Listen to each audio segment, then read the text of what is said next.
Indo-British Advanced Pain Clinic, Noppimayam Surgery Duram. For appointments 9155515563.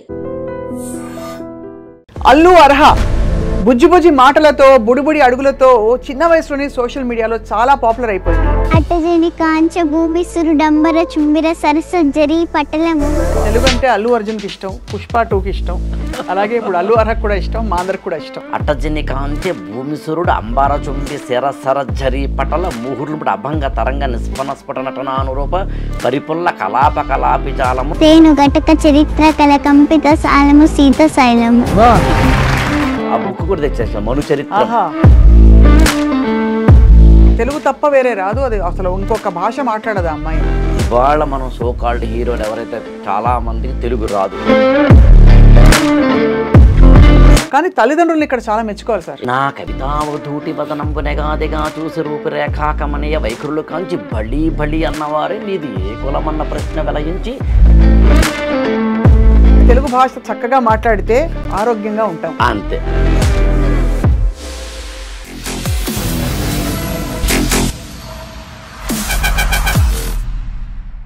Hello and welcome to this candid conversation. Allu Arha బుజ్జి బుజ్జి మాటలతో బుడిబుడి అడుగులతో చిన్న వయసులోనే సోషల్ మీడియాలో చాలా పాపులర్ అయిపోయింది. ఈ మధ్యకాలంలో నందమూరి బాలకృష్ణ గారి అన్స్టాపబుల్ షో సాక్షిగా తను చెప్పిన తెలుగు పద్యం అందరినీ తీవ్రంగా అసలు అలరించడమే కాకుండా వాళ్ళ పిల్లలకి తెలుగు నేర్పించట్లేదనే ఒక చిన్న భావన కూడా కలిగించింది చాలామంది తల్లిదండ్రులకి. ఇవాళ మనం ఈ తెలుగు పద్యం అల్లు అర్హ పెంపకంలో తెలుగుతనం గురించి కూడా మాట్లాడదాం. వీ హ్యావ్ విత్ అస్ ఐఏఎస్కి సార్ అనే మనందరూ చెప్పుకునే కోచ్ అండ్ అలాగే అనేక అంశాలపై ఒక వక్తగా మోటివేషనల్ స్పీకర్గా మనకి సుపరిచితులు ఆకేళ్ల రాఘవేంద్ర గారు. నమస్కారం సార్. నమస్తే అండి. రైట్, తెలుగు అంటే మీకు ఇష్టం, తెలుగు అంటే అల్లు అర్జున్కి ఇష్టం, పుష్ప 2కి ఇష్టం, అలాగే ఇప్పుడు అల్లు అర్హకు కూడా ఇష్టం, మా అందరికి కూడా ఇష్టం. ఏమంటారు సార్, చూసారా ఆ సన్నివేశం? చూశానండి. యాక్చువల్గా తెలుగు సాహిత్యంలోనే అతి గొప్ప పద్యాల్లో గొప్ప పద్యం ఆ అమ్మాయి. మరి ఆ అమ్మాయి ఏజ్ ఎంత ఉంటుందో, మరి 5-6 ఏళ్ళు ఉంటుందా, మరి మీరే చెప్పాలి. కొంచెం అటువంటిగా ఉన్నా 7-8 ఉన్నా కూడా ఆ చిన్న వయసులో ఇక్కడ ఏంటంటే ఒక 3-4 యాంగిల్స్ ఉంటాయి ఇందులో. ఒకటి ఏంటంటే చాలా మిడిల్ క్లాసుల్లోనే తెలుగుని మర్చిపోయే ఒకనొక జనరేషన్కి వచ్చాం మనం. I repeat that word, middle క్లాస్లోనే, మధ్యతరగతి జీవుల్లోనే చాలామంది సినిమా హీరోలకి ఇవాళ మనం సోకాల్డ్ హీరోలు ఎవరైతే చాలామందికి తెలుగు రాదు. అవును, రాదు అనే విషయాన్ని, లేదా పాత తరాల్లో ఇవాళకి ఉన్న కొంతమంది హీరోయిన్లకి నేను మాట్లాడుతుంది తెలుగు నేలలో పుట్టి తెలుగు సినిమాలు చేసేవారు. అవును, ప్రత్యక్షంగా నేను ఏదైనా తెలుగులో రాసితే కనుక నాకు తెలుగు చదవడం రాదండి, కాస్త మీరు చదివి వినిపిస్తారా అన్న వాళ్ళని కూడా చూశాను నేను. అవును, తెలుగు పుస్తకాలు ఏమైనా వాళ్ళకి ఇద్దామా అంటే కనుక సార్ తెలుగు చదవడం రాదు కదా నాకు అన్న వాళ్ళని చూసాం.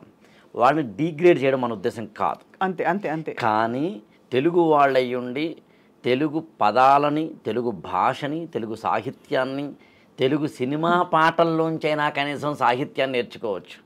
మీకు బృందావనమది అందరిది గోవిందుడు అందరి వాడే అనే పాటలో నేను పాడితే బాగుండదు, కానీ పైగా మిమ్మల్ని ముందెట్టుకుని అందులో ఉల్లము జల్లున పొంగేనటే అనే పదం వస్తుంది. ఉల్లము అంటే మనసు అని అర్థం. అంటే ఒక తెలుగు సినిమా పాటని కనుక మనం జాగ్రత్తగా వింటే అది ఇవాళవైనా సరే, లేటెస్ట్ పాటలైనా సరే, అందులోంచి ఏదో కొత్త తెలుగు అర్థాన్ని నేర్చుకోవచ్చు. అవును, అలాంటిది ఒక బుజ్జి పాప ఇందాక మీరు ఇంట్రడక్షన్ చెప్పినట్టుగా అందులో ఒక సెలబ్రిటీ పిల్లలు కనుక, సెలబ్రిటీల ఇళ్లల్లోంచి కనుక తెలుగు భాషను, సాహిత్యాన్ని కనుక నేర్చుకుంటే అది రోల్ మోడల్ అవుతుంది. అది ఇంకొక కుటుంబంలోనూ, ఇంకొక చోటనో, ఇంకొక స్కూళ్ళల్లోనూ తెలుగుకు సంబంధించి వెళ్తుంది. యాక్చువల్గా ఆమె పాడిన ఆ పద్యం అట్టజని కాంచె భూమిసురుడు అంబార చుంబి శరసరజ్జరి పటల ముహుర్లుడు అభంగ తరంగ నిస్పనస్ఫుట నటనానురూప పరిపుల్ల కలాప కలాపి జాలమున్ కటక చరత్కరేణు కరకంపిత సాలము సీతశైలమున్ అనేది. అది యాక్చువల్గా సరదాగా ఆ బుక్ కూడా తెచ్చేసాం, మను చరిత్ర. తెలుగు సాహిత్యంలో అత్యంత గొప్ప మహిమాన్వితమైన ప్రబంధం అనే ప్రక్రియను అందించిన అల్లసాని పెద్దననే ఆంధ్ర కవితాపితామహుడు ఆయన రాసిన వరూధిని ప్రవరాఖ్యుల ఘట్టంలో ఈ మను చరిత్రలో 2వ ఆశ్వాసంలో మొదటి పద్యాల్లో వస్తుంది. ఆ పద్యం వివరణ అనేదే పెద్ద ఉపన్యాసం అవుతుంది యాక్చువల్గా. అందుకని తెలుగు పద్యాలు, తెలుగు భాష, తెలుగు సాహిత్యము పైనుంచి కింద దాకా, కింద నుంచి పైదాకా, ఇళ్లల్లోనూ, స్కూళ్ళల్లోనూ, మనసు గోళ్లల్లోనూ ఉండాలి. అలాంటిది మీరు అన్నట్టుగా అది పదాలు పలకడమే కష్టంగా ఉన్న ఆ వయస్సులో నిజానికి మనకి శాకుంతలం సినిమా షూటింగ్ అప్పుడు ఈ బుజ్జితల్లి నటించిన సన్నివేశాలు ఉన్నాయి కదా, అందులో అప్పుడు చెప్పారు, షూటింగ్ సభ్యులందరూ చెప్పారు, అసలు ఇంత తెలుగు తప్ప వేరే రాదు, అది అసలు ఇంకొక భాష మాట్లాడదు అమ్మాయి అని. అది ఖచ్చితంగా పెంపకంలో గ్రేట్, నిజంగా గ్రేట్. అది ఇంకోటి ఏంటండి, మామూలుగా ఒక సెలబ్రిటీల ఇళ్ళు వాళ్ళ యొక్క ఆలోచనలు, అలవాట్లు, ప్రవర్తనలు మన సమాజంలోని ఒక సెట్ ఆఫ్ పీపుల్ని ఇన్ఫ్లుయెన్స్ చేస్తాం. అవును, ఇన్ఫ్లుయెన్స్ ఇప్పుడు కూడా 2 రకాలుగా ఉంటుందండి సైకాలజీ ప్రకారం చూస్తే. ఒకటి ఏంటంటే అనార్గనైజ్డ్ బిహేవియర్ ఇన్ఫ్లుయెన్స్. అంటే అనార్గనైజ్డ్ బిహేవియర్ అర్థం ఏంటంటే, ఒక హీరో కనుక ఇలాగ రెక్లెస్గా నడుచుకుంటూ వెళ్తున్నాడు అనుకోండి ఏదైనా సభలో, అది ఇన్ఫ్లుయెన్స్ అవుతుంది. జుట్టుని కనుక ఏదో చిందరవందరగా పెట్టుకుని, గడ్డాన్ని చిందరవందరగా పెట్టుకుని, ఫ్యాంట్ సగం చింపేసుకుని, సగం ఫ్యాంట్ ఏమో పైకి, సగం ఫ్యాంట్ కిందకి, ఇట్లా అన్ఆర్గనైజ్డ్ బిహేవియర్ ఉన్నప్పుడేమో ఇన్ఫ్లుయెన్స్ ఉంటుంది. అవును, అలా కాకుండా ఆర్గనైజ్డ్ బిహేవియర్ ఇన్ఫ్లుయెన్స్ ఉంటుంది. అంటే ఎవరైనా ఒక హీరో కనుక ఒక బ్లడ్ బ్యాంక్ పెట్టో, ఐ బ్యాంక్ పెట్టో, లేకపోతే కనుక ఏదైనా ఒక అనాథాశ్రమానికి వెళ్ళో, వృద్ధాశ్రమానికి వెళ్ళో, లేదా ఇప్పుడు మనం మాట్లాడుతున్నట్టుగా ఒక హీరో యొక్క ఇంట్లో ఉన్న బుజ్జిపాపకి తెలుగు భాషను నేర్పితే అది ఎక్కడో శ్రీకాకుళంలోనూ, శ్రీశైలంలోనూ, లేకపోతే కనుక కరీంనగర్లోనూ, కాకినాడలో ఉన్న ఒక కుటుంబంలోకి ఇన్ఫ్లుయెన్స్ అవుతుంది. అవును, మీరు నేను చెప్పిన ఒక పద్యం కన్నా కరెక్ట్. మనం తెలుగు పద్యాలు ఎన్నైనా మృగమద సౌరభ విభవ ద్విగుణిత ఘనసార సాంద్ర వీటి గంధస్థగిత పరిమళమై మగువ పొలుపు తెలుపు నొక్క మారుతమలసి అని చెప్పి ఇదే కవి ఇందులో రాస్తాడు. యాక్చువల్గా ఇలా మనం 100 పద్యాలు చెప్పచ్చు. ఇన్ని 100 పద్యాలు మనం చెప్పినా ఇన్ఫ్లుయెన్స్ అనేది తక్కువ ఉంటుంది, ఉండదని కాదు. అదే అందుకంటే ఈ వేదిక ద్వారా మనం ఏం చెప్పచ్చు అంటే, సినిమా హీరోలు కావచ్చు, ఇన్ఫ్లుయెన్సర్స్ కావచ్చు, ఎవరినైతే మనం సమాజంలో అంటున్నామో వాళ్ళు అప్పుడప్పుడు వీలైతే తమ కుటుంబాల ద్వారానో, తమ ద్వారానో, మరో ద్వారానో కనుక ఇక్కడ తెలుగు భాషనే కాదు, ఏదో ఒక ఆర్గనైజ్డ్ బిహేవియర్ ప్యాటర్న్కి సంబంధించిన ఇన్ఫ్లుయెన్స్ ఇస్తే కనుక టాల్కట్ పర్సన్స్ లాంటి సోషల్ చెప్తారన్నమాట. అంటే ఏంటి, సమాజానికి ఎలాంటి ఇవ్వాలి అని. మార్గరెట్ మీడ్ లాంటి వాళ్ళు, రూత్ బెనిడిక్ట్ అని ఒక ఆవిడ ఉంటారు ఆంథ్రోపాలజీలో, ఆవిడ క్రిసాంతిమం అంట స్వాడ్ అని బుక్ రాస్తారు. యాక్చువల్గా అంటే చిన్న పిల్లల్ని పెంచే క్రమంలో జపనీస్ వాళ్ళు ఎలా పెంచుతారు, అమెరికన్స్ ఎలా పెంచుతారు అని, అలా ఇండియన్స్ ఎలా పెంచుతారని కూడా మనకు చాలా పుస్తకాలు ఉన్నాయి యాక్చువల్గా. సో ఇవన్నీ ఆ కోణంలో వస్తాయి. మీరు అన్నట్టు ఇక్కడ అంటే ఒక స్టార్ కిడ్ అని ఒక పెద్ద స్టార్ కూతురు చేయడం వల్ల, ఈ పద్యం చెప్పడం వల్ల ఇటువంటివి అందరికీ చాలా ఒక స్ఫూర్తిగా నిలుస్తాయి. కానీ తల్లిదండ్రులు ఇక్కడ చాలా మెచ్చుకోవాలి సార్. ఎగ్జాక్ట్లీ. ఎందుకంటే మనకి ఇప్పుడు మీరు అన్నట్టు సెలబ్రిటీల ఇళ్లల్లో తెలుగు మాట్లాడరని కాదు, కానీ కొంచెం ఇంత తెలుగు మాట్లాడడం అరుదు. అంటే ఒక భాషకి పోషణ ఉంటే గానీ ఇంత తెలుగు రాదు. సో డెఫినెట్గా ఏంటంటే, ఒక కాల్చిన ఇనుము మీద కనుక నీటి చుక్క పడితే పెనం మీద ఆ నీటి బిందువు ఆవిరైపోతుంది. అదే నీటి బిందువు తామరాకు మీద పెడితేనేమో ముత్యంలా ప్రకాశిస్తుంది. అదే నీటి బిందువుని తీసుకెళ్ళి ముత్యపు చెప్పలో కనుక వేస్తే ముత్యమే అవుతుంది. సో అదే నీటి బిందువు ఏ రూపాన్ని సంతరించుకుంటుంది అనేది వాతావరణాన్ని బట్టి ఉంటుంది. అందుకని ఇంటి వాతావరణంలో కనుక తెలుగు భాష, తెలుగు సాహిత్యము, తెలుగు సౌరభాలు ఉంటే ఆటోమేటిక్గా పిల్లలకు కూడా అది అందుతుంది. ఆబ్వియస్గా జరిగేది. ఈ విషయంలో ఖచ్చితంగా స్పెసిఫిక్గా అల్లు అర్జున్ గారు వాళ్ళ కుటుంబాన్ని మనం ఏమంటామంటే ఎప్రిషియేట్ అని ఇంగ్లీష్లోను, ప్రశంసించక తప్పదు అని సంస్కృతంలోను, అభినందించక తప్పదు అని తత్సమంలోనూ అనక తప్పదు. అదే ఇంకా పుష్ప భాషలో తగ్గేదేలే తప్పదు. ఈ యాక్చువల్గా ఏంటంటేనండి, ఈ సినిమాలకు సంబంధించింది ఏంటంటే, సినిమా అనేది జనరంజక మాధ్యమం. జనరంజక మాధ్యమం అంటే అర్థం ఏంటంటే సామాన్య జనాన్ని రంజింపచేయాలి.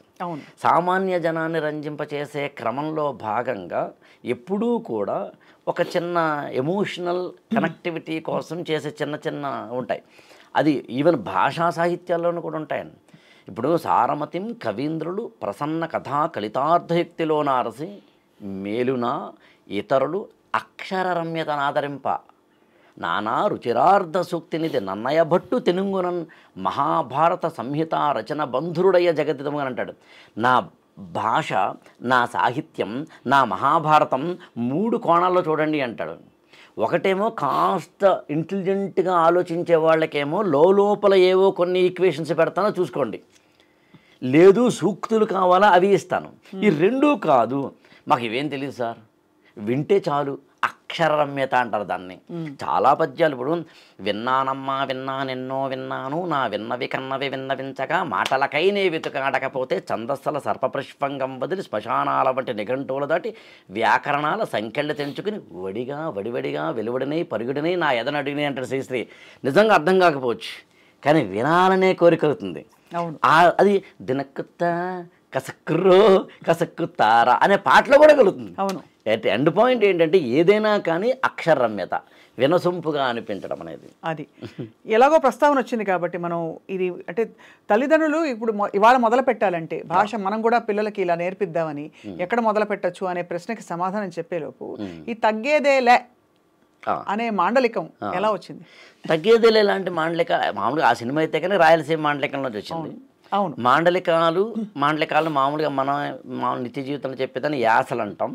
యాసలు వేరైన భాష ఒక్కటే అని డాక్టర్ సి నారాయణ రెడ్డి గారు చెప్పినట్టుగా యాసలు కూడా చాలా గొప్పగా ఉంటాయి.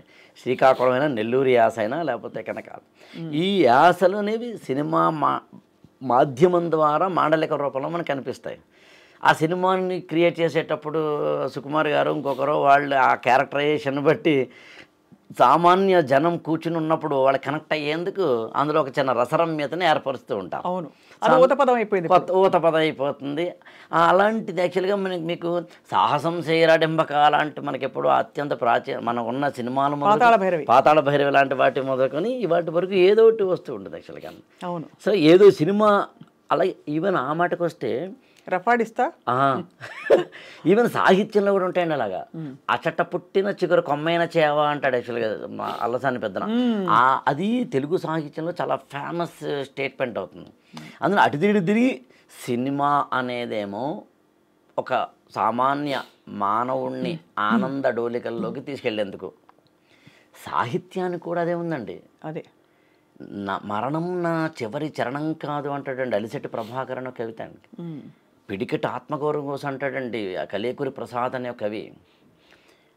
చిక్కిన కాసు చేతనివి చెందు నోరులేని అమాయకుడు ఎల్ల కష్టములు బొక్కెడు బువ్వతో తీర్చుకుని క్షుధానల దగ్ధమూర్తి నల్దిక్కులు కలుగు లోకమున తిక్కరేవున అరుంధతి సుతుండొక్కడు జన్మమెత్తే భరతోర్వకం కడగొట్టు బిడ్డడై అంటాడండి జాషువా.